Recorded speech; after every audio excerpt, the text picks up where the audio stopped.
The rookies were killing it in the preseason game. Welcome to the Locked On Vikings podcast.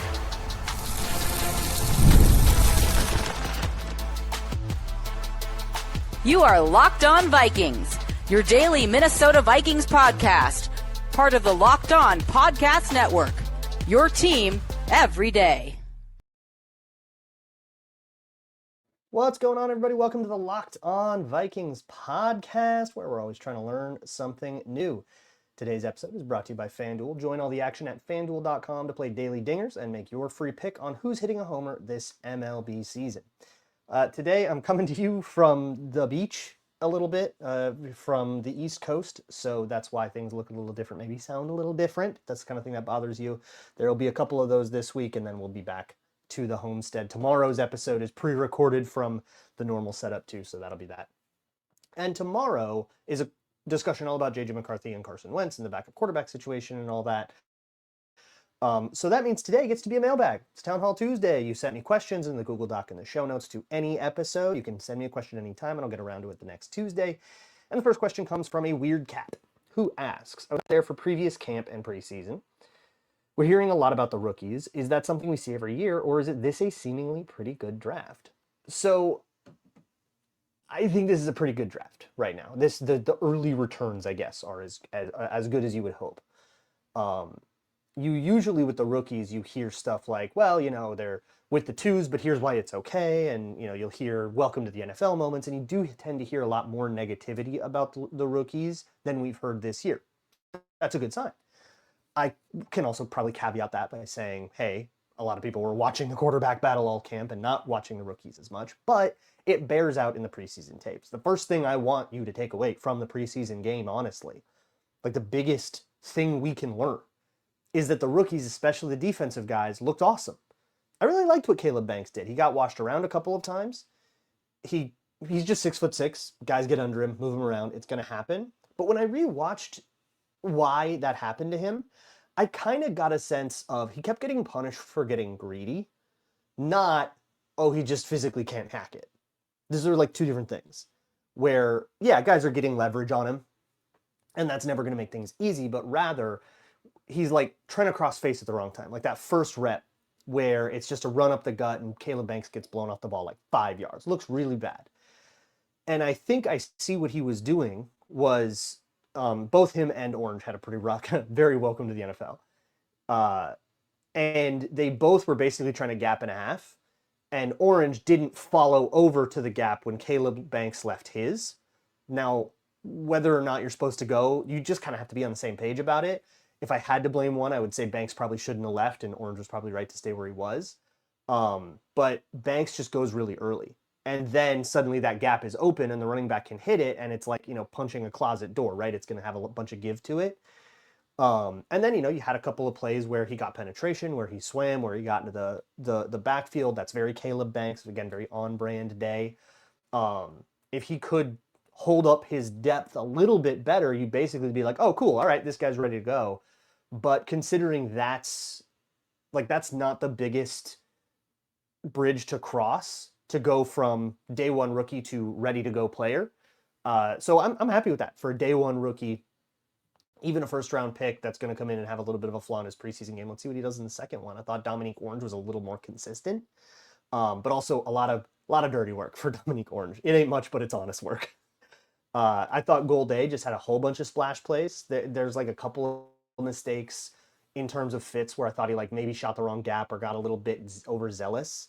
But both Golday and Banks, a way to describe this is I love the matrix of you start out, you're slow and wrong, you don't know what to do, and you're slow about thinking it. And then you're slow and right. You figure out what to do, but you can't do it fast yet. Then you hurry and you become fast and wrong. And that's where these guys are. And then the last step is fast and right, and then you're ready to go. So we're on step 3 of 4 there, I would say, with Banks and Golday. And that's a pretty good place to be, to me, for your first preseason game. The caveat to all of this, I thought Chuck Demings had an interesting day. I might talk about it in a little more detail later in the week. But I thought the caveat to all of this is Caleb Tiernan playing so bad. You might start to hear journalists discuss him as a potential like Willie Beavers-esque, oh my God, we're cutting a third round pick emergency thing.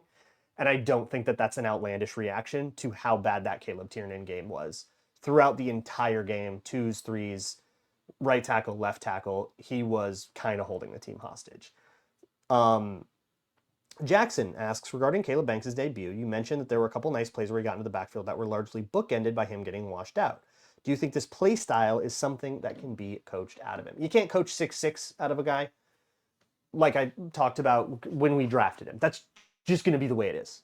And I think that's going to be the way it is for most of it. But if you want to see the ideal play of a 6'6" defensive tackle, watch Chris Jones. And just because of like height, weight, speed, a lot of people comped Caleb Banks to Chris. He was like an injured Chris Jones coming out. And if you get him healthy, you got Chris Jones. Like that was like the exciting, that was the optimistic take. So if you want to see how it's supposed to work, watch how Chris Jones maintains his leverage and keeps his spot. Bradley asks, could Kyler Murray be franchise tagged if he plays well enough? No, he has a no tag clause in his contract. So the Vikings are going to have to make a real life decision one way or another, and they should be able to do that after one season. I don't think that's going to be a difficult decision to make. If he plays well enough, it becomes a negotiation. But if he plays well enough for you to want to have him next year, you probably are just going to want to extend him for several. Fruitful Chip asks, how did Sam Darnold compare to Kyler Murray at similar times in camp? So a couple years ago, Sam Darnold comes out, does the same thing, plays one drive of offense. It was that Raiders game where JJ eventually got hurt. And if I recall, it was also a field goal drive. I don't think they cashed that one in. But it didn't matter to me. Sam Darnold looked amazing in that one. And I remember talking to a very, very good ball knower, like a guy that knows QB inside and out, has forgotten more about quarterback than I'll ever learn. And he watched that and was like, whoa, this is different. Something's up here. Sam Darnold might actually have like a season. And when he was saying it, I was like, whoa, like something might be happening here. And I kept my skepticism. And I remember I had put that week 2 49ers game. I was like, if we do something good against 49ers who are coming off the NFC Championship, then I'll buy it. And then he did. And I bought it from there on out. But the ball knower was on it after that preseason game. I don't think we have that with Kyler Murray. I think Kyler Murray has played the exact same way we've always seen from him, which I'll talk about in a little bit in this next question, which comes from Jack from St. Paul, who says, now that Kyler Murray is the starter, I'm picturing this offense with the wide zone run game clicking, the threat of Kyler running, and thinking this is going to be a hard team to cover. Prepare me to be hurt. When Kyler's been bad before, why did he suck? Okay. So there's a couple of things with Kyler Murray that are like real problems that are the kind of thing you have to look out for. And they're the kind of thing you can probably set your watch to seeing them this year. One is what you saw on that third down where he kind of abandoned his base. He opened up his feet way too much and threw an inaccurate pass, kind of pulled one, like when you pull a putt, right? That's just going to happen. He just abandons his feet sometimes. He doesn't keep his base. He plays too much on that improv schedule. He just wants to throw it. He's not thinking really from the ground up. That's never been the way he quarterbacks. And I don't think Kevin O'Connell can fix that even if he tried. And you could argue he maybe shouldn't even try because whatever, just let Kyler Murray play the way Kyler Murray plays. The second thing, but like you're going to see some misses there. And the second thing is, if you remember, there was a clip that went pretty viral from the night practice this year of an interception of Kyler Murray. I covered it in a short. If you want to follow me on TikTok or Instagram or YouTube Shorts at Luke Brown NFL, plug. But I covered that one and it went like super platinum there too. Was an interception from that where he rolls out and the ball just dies on him. It just comes off his hand bad on a throw on the run. And Murray's game is such that you get like 9 out of 10 really awesome plays. And it looks like really, truly Super Bowl quarterbacking. And then at like 4 out of 40 times, you're going to see that miss, or you're going to see that, why did you throw that? And it turns into an interception and you like have a bunch of problems. That's going to be, if Kyler Murray sucks, that's why he sucks. Andy asks, my greatest fear for the upcoming season has nothing to do with the offense and everything to do with the defense. Are there any metrics you can point to that would suggest that the defense can maintain their form?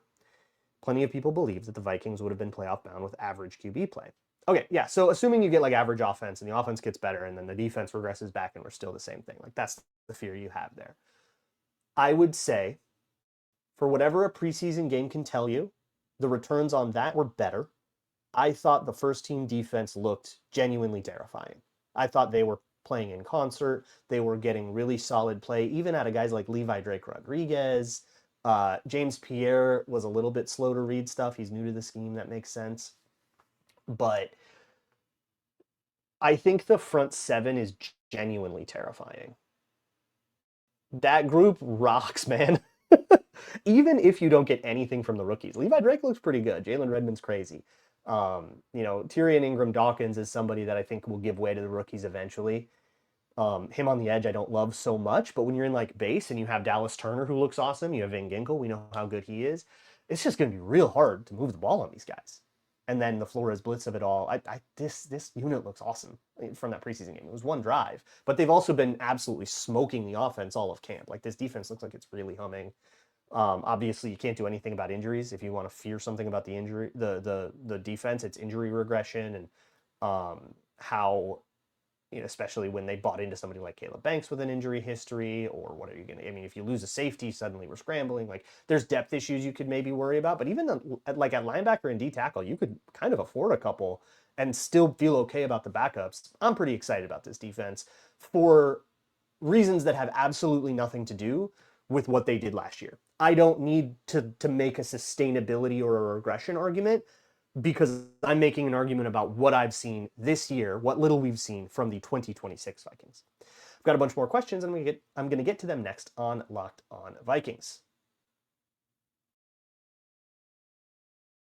What's going on, everybody? My name is Ross Jackson, host of the Locked On Saints podcast, and today's Locked On episode is brought to you by our friends at Bask and Lather. I've been using Bask and Lather's all-natural, 100% organic hair care products for my beard for a couple years now, and it's been a lifesaver because I used to have some bad beard care habits. I'm talking over-the-counter shampoo in the beard type stuff that created this brittle, scratchy, and uncomfortable beard that I just had to wear around all the time. But now the game done changed. Thanks to Bask and Lather, I got their beard care starter kit, which gave me shampoo, conditioner, oil balm, and their hair growth stimulator formula as well. And now my beard is full. It's soft but strong, and the confidence is on 10, and it's all thanks to Bask and Lather. Explore viral bestsellers and products of healthier hair of all types from Bask and Lather. Go to baskandlatherco.com and use the promo code LOCKEDON for 20% off. That's 20% off at baskandlatherco.com, code LOCKEDON.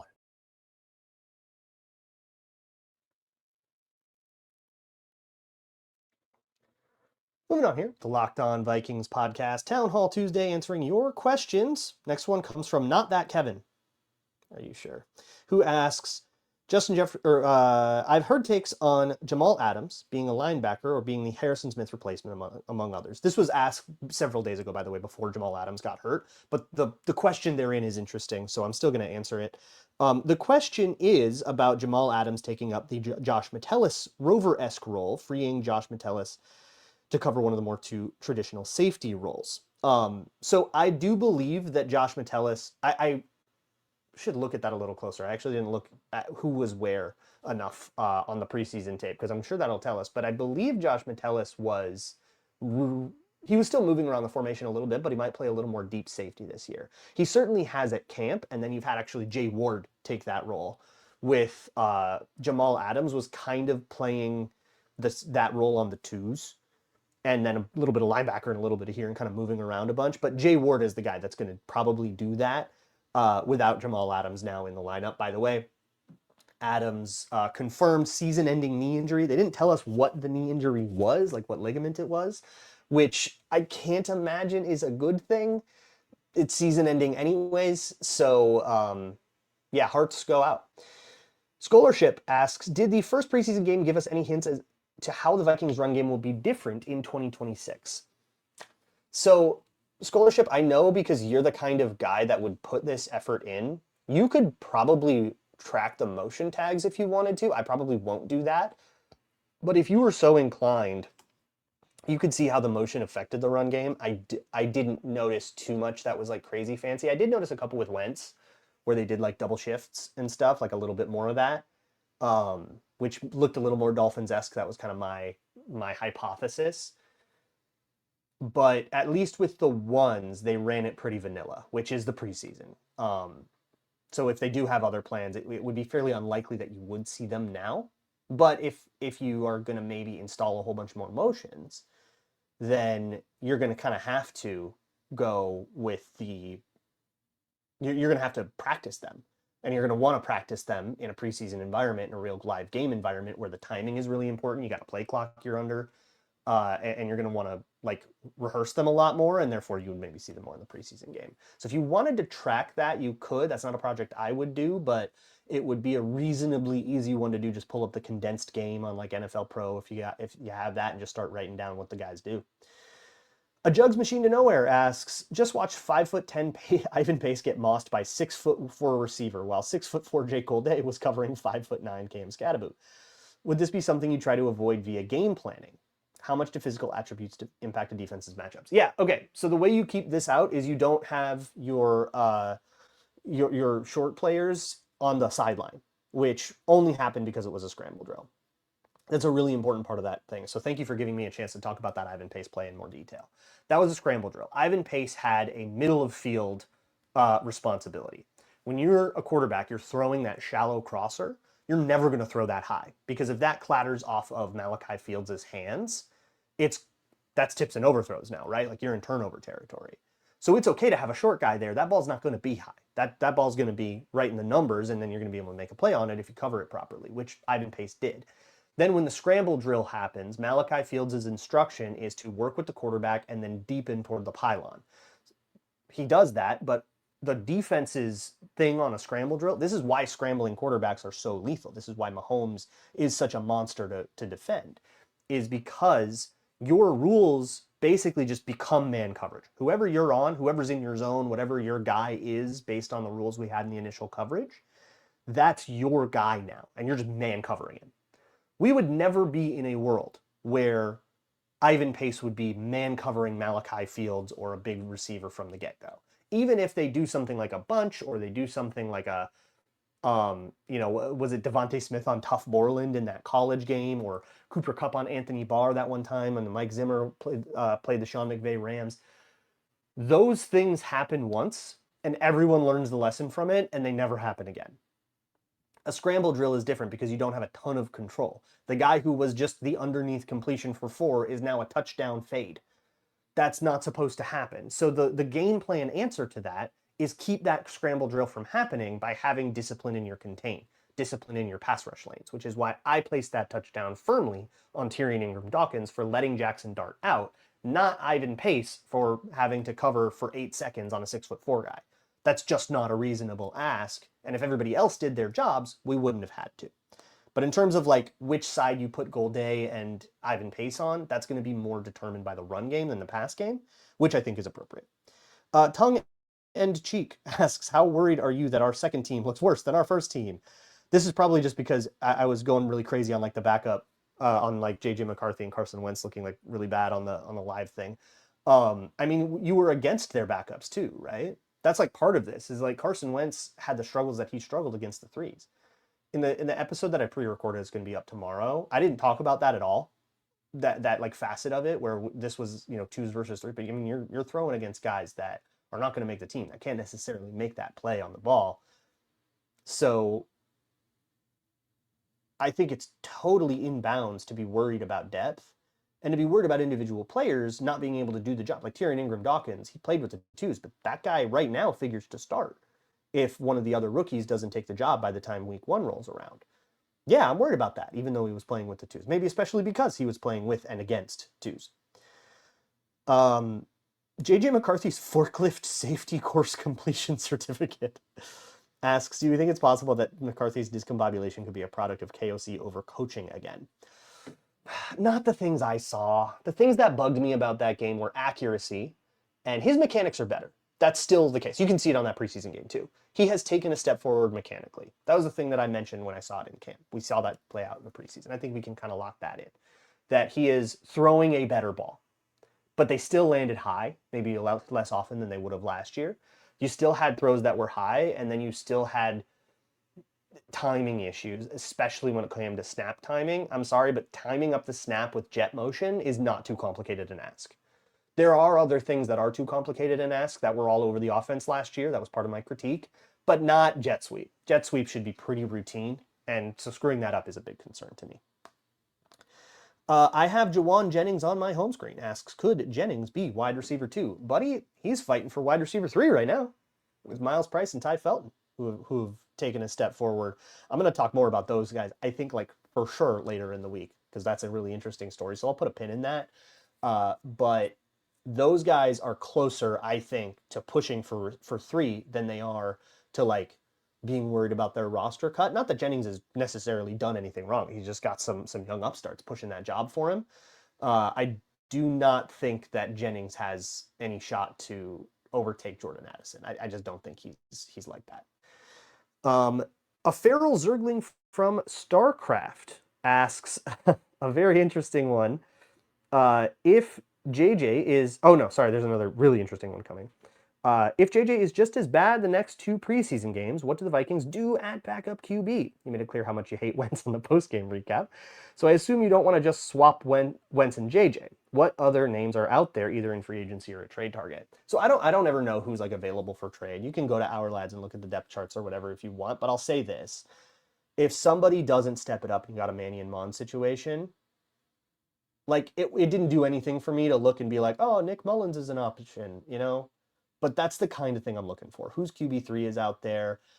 The interesting one is Anthony Richardson, right? Like JJ for Anthony Richardson and whatever draft capital needs to happen for that.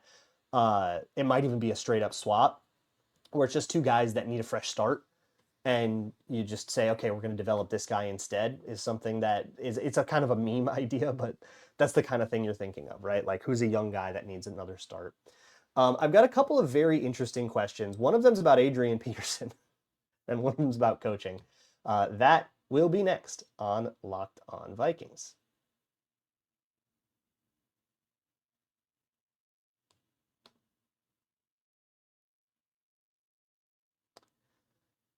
This episode of Locked On Vikings is brought to you by FanDuel. It is baseball season. That means it's time for your daily dingers. So if you think you know who's hitting a homer today, FanDuel is giving you a free chance to call your shot. All you got to do is make your free pick for who is going to hit a home run in that game. And if you're right, you'll receive a profit boost to use on your next bet for a chance at extra winnings. Best part, you get to do this every day.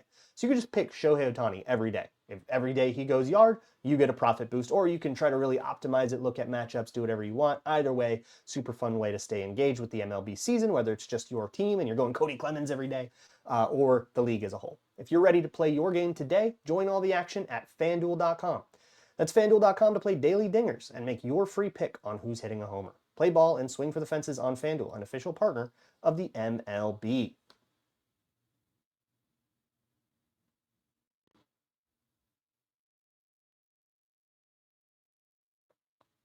Moving along here, the Locked On Vikings podcast. Next question comes from the Proletaries, which is a fantasy football name team, and if you get it, you get it.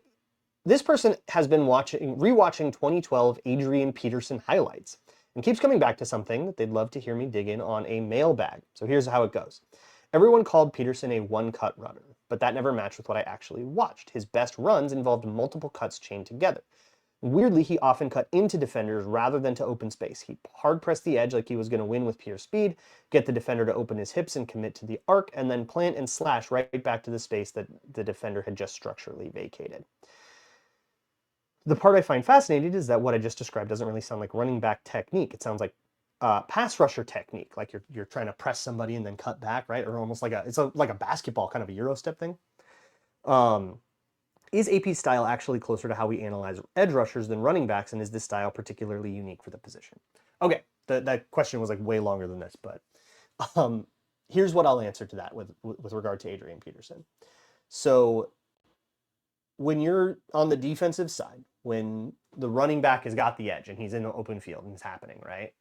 Pursuit is a thing. And it actually gives us a chance to talk about another moment in the preseason game, which was the only touchdown drive the Giants had, 3rd and 23, a screen that like pops off and gets them down to the red zone, right? I'm sure everybody's really frustrated at that. So when you run pursuit, angles are everything. And whether or not you can take a good pursuit angle is kind of one of those things that's like difficult to teach. You can tell them kind of track the near hip is a way to do that. But one of the things with pursuit, when you have punt return situations, right? And I use punt return colloquially. Like, this run has broken out and now we're chasing. It's going to be explosive and we're just trying to prevent the touchdown. One idea is don't follow each other. And you had a lot of that on that play for the Vikings in this preseason game, where you had Jamal Adams and I want to say Ivan Pace and Jake Golday all on the same track, like line by line with each other. The guy in the back, who was Adams, needs to realize that he's not actually performing anything. That angle is covered. If you just think like mathematically, right? Somebody is working up the sideline. You've got 10 people all trying to take different angles to see who gets the right one. 3 of them shouldn't take the same one. That's not an efficient use of the space. Somebody's got to take the cutback lane. Somebody's got to cut off just like cut him off if he goes screaming down the field, and somebody's got to do something in the middle. And, you get 10 versions of that. Somebody's going to make the tackle. So one of those 3 people, and I would even put it on the guy in the back who was Adams, needs to take that cutback lane away. And then that thing doesn't break free at all. And you have probably a field goal attempt. Relating that to Adrian Peterson. What you described there requires very rare athleticism. To be able to press so that a defender has to full send, they got to be blazing. And if that defender is blazing, they're probably trying to track at that point to the runner's near hip. Or actually back in that day, a lot of times they would go to the opposite hip.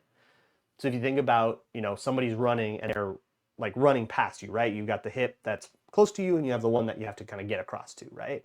So back in those days, tackling was a lot more get to the opposite hip. So you put your whole body in front of their waist and their chest, and then it's going to be a lot more difficult for them to run out. But you would get a lot of spin moves that way. A lot of LaDainian Tomlinson would kill you that way.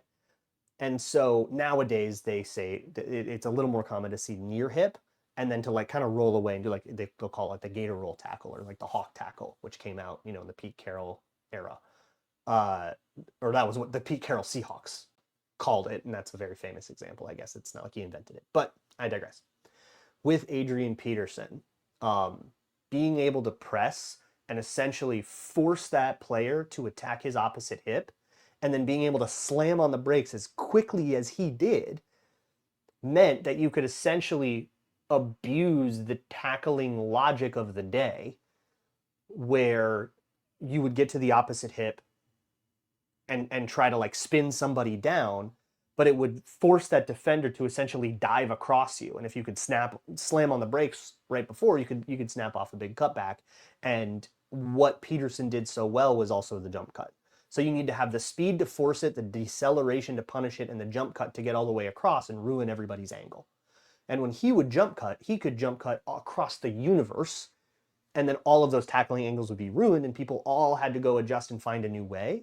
And sometimes they could do that and catch him if they were fast enough, but that's going to make you go way further down the field, right? It's going to turn this from a nice gain into an explosive.